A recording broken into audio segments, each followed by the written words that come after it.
in the heart of northern Lower Michigan, our brethren of alchemists concoct strange brews.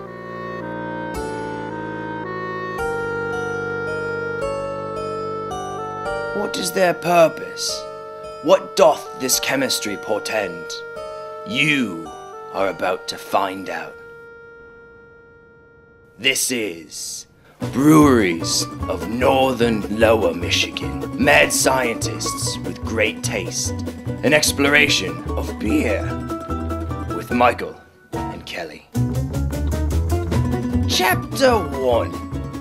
Mad Science. We're in the process of setting up our mill and our hopper so that we can grind it ourselves, so that we get just a little bit a better of a yield and a little fresher product. Here are all our hops. We keep our hops in here. It's all top secret, so you can't show that.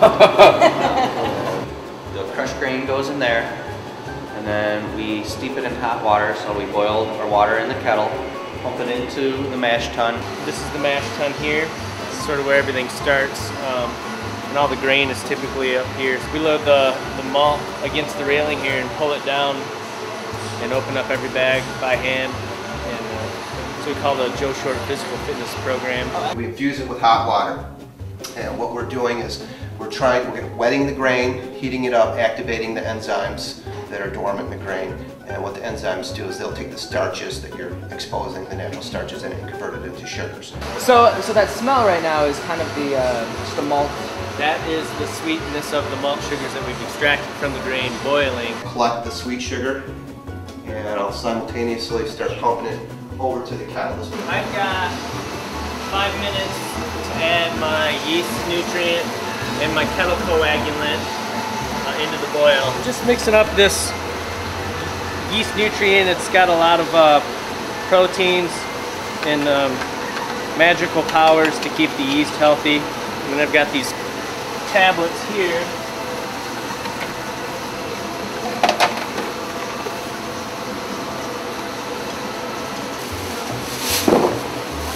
It's fresh fruit. Have you tried using concentrate and you just kind of Tastes fake. You know, it tastes like a Charms lollipop or something.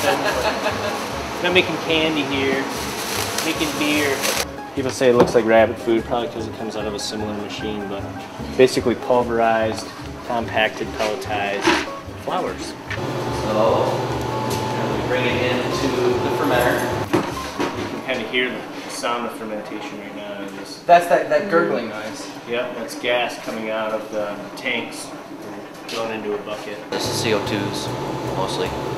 So it's underwater like that in a sterile bucket to keep anything from maybe finding its way back. It's an airlock is what it is. So what is open fermentation? It's the process where your vats for fermentation are actually opened air. What is dry hopping? Dry hopping is, after the beer is done fermenting, we just add another addition of hops. You can add boil hops. The dry hopping has a lot to do with the aroma. When you pick that beer up and you put your nose in it and you smell those hops, that's where a lot of them comes from, is the dry hopping. So there's a stone that goes into the middle of the beer, and this is all CO2. So that's how we carbonate the beer. The 5 tap handles here are all from those big white serving tanks. And then this one is pushed with nitrogen. I was gonna say nitrous, but that would be cool, wouldn't it? That would be very popular. Now, what is the difference? You can do balloons and drink beer. What? The Shirley's Irish Stout and the Marble City Red down in Kilkenny are nitrogenated.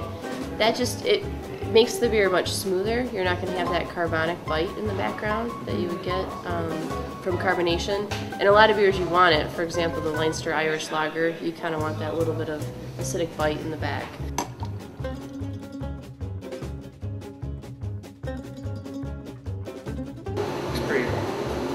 For us, it seems all pretty simple, right straight to the point, you know? Yeah. It just looks complicated.